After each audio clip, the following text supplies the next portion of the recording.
Welcome back to prime time debate.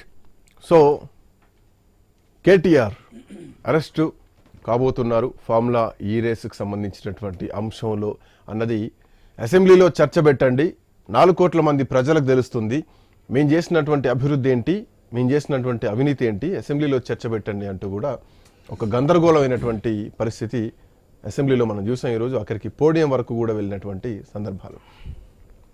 అయితే ఈ కేసుకు సంబంధించి మేము ముందుగానే గెలిచాం, ఇది ఒక డొల్ల కేసు, అందుకే హైకోర్టు ఈరోజు ఇచ్చినటువంటి ఏదైతే రిలీఫ్ ఉందో, తీర్పు కాదు రిలీఫ్ ఉందో, 10 రోజుల వరకు అరెస్ట్ చేయొద్దు అన్నటువంటి అంశం. సతీష్ గారు ఏం చెప్తున్నారు? సో ప్రభుత్వం చాలా ఈగర్గా వెయిట్ చేస్తున్నది కనిపిస్తోంది, ఎక్కడెక్కడ దొరుకుతారని చెప్పేసి. వీళ్ళు వెయిట్ చేస్తూ ఉంటారు, వీళ్ళు జీవితాంతం వెయిట్ చేయాల్సిన పరిస్థితి తప్ప మేము దొరికేది లేదు, మేము చేసింది లేదు.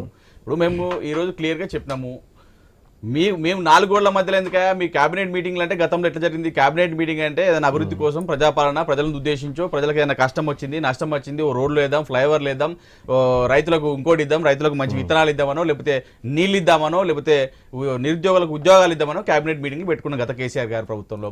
కానీ తెలంగాణకి ఈ కాంగ్రెస్ ప్రభుత్వంలో ఏం పెట్టుకున్నాము? వీళ్ళ క్యాబినెట్ మీటింగ్లు ఏం జరుగుతూ ఉన్నాయి? కేవలం కేసీఆర్ గారిని ఎట్లా అరెస్ట్ చేయాలా, కేటీఆర్ గారిని ఎట్లా అరెస్ట్ చేయాలా, వీళ్ళు చేసే వాళ్ళ మంత్రాలు ఇవన్నీ. ఒకవేళ కేటీఆర్ గారిని అరెస్ట్ చేస్తే మరి ఏమైంది? మనం గతంలోనే మనం దొంగ హామీలు ఇచ్చినాం, అన్ని ఎగ్గొట్టినాం, ప్రజలందరూ తిరగబడతా ఉన్నారు 1 year ఒక ఏడాదిలోనే. మళ్ళీ ఈ రోజు మళ్ళీ కేటీఆర్ గారిని అరెస్ట్ చేద్దామనే ఉద్దేశంతో అరెస్ట్ చేస్తే మళ్ళీ ప్రజలు తిరగబాటు చేసే అవకాశం ఉంటుంది కదా. మరి ఎట్లా ముందుకు పోదాం? అరెస్ట్ చేద్దామని ఒకరు, అరెస్ట్ చేస్తే మరి ఇబ్బందులు అవుతాయని ఇంకొకరు. ఇదే చర్చ నడుస్తుంది తప్ప వాళ్ళకి ప్రజల మీద సోయి లేదు, ఒక అవగాహన లేదు. ఇంకొకటి హెచ్ఎండిఏ, ఇప్పుడు వీళ్ళందరూ అంటున్నారు లా చదివినా, ఇది చదివినా, అది చదివినా అంటారు. మరి ఏం చదివినా నాకు తెలియదు, కానీ హెచ్ఎండిఏ చట్టంలోనే ఉంది. హైదరాబాద్ అభివృద్ధి కోసం, హైదరాబాద్ ప్రగతి కోసం వాళ్ళు స్వతంత్రంగా ఏదైనా నిర్ణయం తీసుకోవచ్చు, డబ్బులు పెట్టొచ్చు. అదే దానిలో భాగంగానే ఈ రోజు హైదరాబాద్ ప్రగతి కోసం ప్రపంచం అంతా తెలుసు. ఈ రోజు ప్రపంచంలో ఎన్నో దేశాలని కాదని, ఎన్నో రాష్ట్రాలని కాదని ఈ రోజు తెలంగాణలో కేటీఆర్ గారు కొట్లాడి వాళ్ళు రాను అన్నా కూడా మీరు రావాలి ఖచ్చితంగా. హైదరాబాద్ లో బ్రాండ్ ఉంది, హైదరాబాద్ అంటే ఒక బ్రాండ్, తెలంగాణ రాష్ట్రం అని హైదరాబాద్కి ఒక ఖ్యాతిని తీసుకొచ్చే విధంగా హైదరాబాద్కు తీసుకొస్తే వీళ్ళు తీసుకురాలేక, వీళ్ళకు సోయి లేక, వీళ్ళు చేయలేక, వీళ్ళకు సాతగాక చేసే మాటలే ఇవి తప్ప వేరే ఏం లేదు.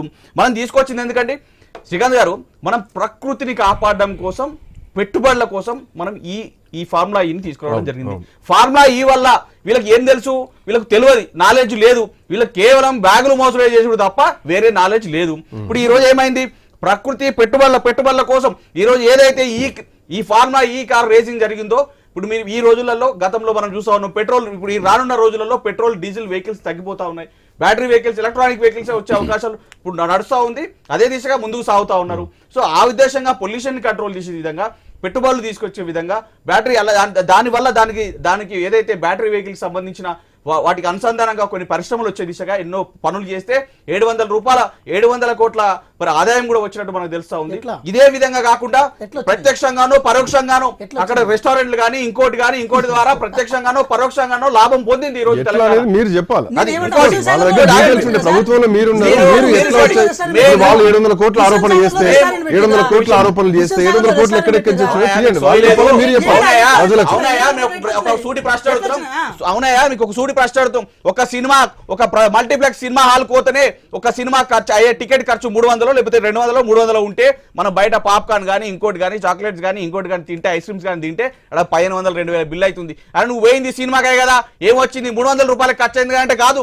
మీకు సోయి ఉండాలా, మినిమం కామన్ సెన్స్ ఉండాలి. మీకు కామన్ సెన్స్ లేకుండా మాట్లాడితే ఈ రోజు కోర్టు కూడా మీకు వినండి, కోర్టు కూడా మీకు ముట్టకాయలేసింది కదా, కోర్టు కూడా ముట్టకాయలేసింది కదా. ప్రాథమిక వినాలి మీరు, నువ్వు అడ్వకేట్ అన్నావు, లా చదువుతావు, వినాలి. నువ్వు ప్రాథమిక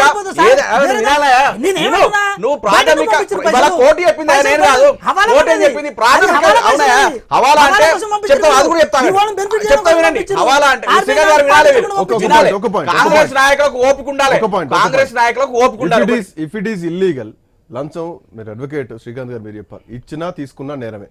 సో ఇచ్చిన వాళ్ళ నేరస్తులుగా తెలిసినప్పుడు తీసుకున్న పొన్నం ప్రభాకర్ గారు వీళ్ళ మంత్రి గారే అన్నారు పైసలు బరాబర్ అయినా ఎక్కడ ప్రాబ్లం లేదని చెప్పేసి వీళ్ళ మంత్రి అంటారు. ఇప్పుడు ఒక మాట మాట్లాడే మీ నాయకులు మీ మంత్రులే అంటారు కదా, మేమన్నది కాదు కదా. ఇంకోటి మేము బస్తాలలో మోసుకపోయి కెమెరాలలో దొరికి దొంగతనంగా దొరికి కేసుల పాలు కాలే. ఈ రోజు బాజాప్తో చెప్పినాం, బరాబర్ మేము ఇచ్చినాం. హైదరాబాద్ బ్రాండ్, హైదరాబాద్ ని కాపాడాలి, పెట్టుబడులు రావాలి, పరిశ్రమలు రావాలంటే ఖచ్చితంగా ఈ రేజ్ పెడతాం మళ్ళీ కూడా పెట్టాలని మేమంటే మీ కాంగ్రెస్ చాతగాని పాలనలో మీరు పెట్టలేక వాపసు పంపి కేసు పెట్టాల్సింది మీ మీద, మా మీద కాదు. ఈ రోజు కనీసం కేటీఆర్ గారి మీద కనీసం ప్రాథమిక విచారణ ఈ రోజు కోర్టు ఏం చెప్పింది? వినాలను ప్రాథమిక విచారణ లేదు. ఇలా కోర్టు ఏం చెప్పిందంటే కోర్టు ఏం చెప్పింది? ప్రాథమిక విచారణ వినాలి, వినాలి, ప్రాథమిక వినాలి.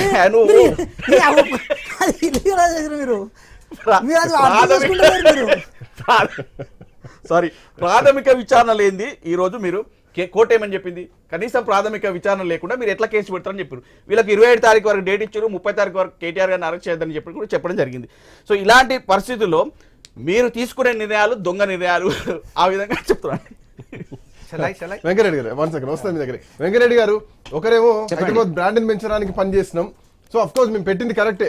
ఆ టైంలో స్పాన్సర్స్ వెనక్కి వెళ్ళిపోయారు. సో హెచ్ఎండిఏ కొలాబరేషన్ తోటి ముందుకు వెళ్ళిపోయాం జరిగింది. అఫ్ కోర్స్ దీనిలో పూర్తి బాధ్యత నాదే అంటూ కేటీఆర్ చెప్పడం జరిగింది. సో దీంట్లో అవినీతి జరిగిందా, దుర్వినియోగం జరిగిందా, లేదంటే ఒక నిర్ణయం తీసుకున్నారా? హెచ్ఎండి అనేది ఒక స్వయం ప్రతిపత్తి గల సంస్థ, డెవలప్మెంట్ కోసం నిధుల్ని వాడొచ్చు అన్నది ఆల్రెడీ హెచ్ఎండిఏ చట్టంలోనే ఉంది. సో ఇవన్నీ అట్లా పెడితే, ఆ టెక్నికల్ అంశాలు అట్లా పెడితే అరెస్టు చేయాలన్నటువంటి ఒక కుతూహలంతో ప్రభుత్వం ముందుకు పోతోందా? సో కొంచెం తెలివిగానే ప్రతిపక్షం ఉందా? ఒక కక్షపూరితమైనటువంటి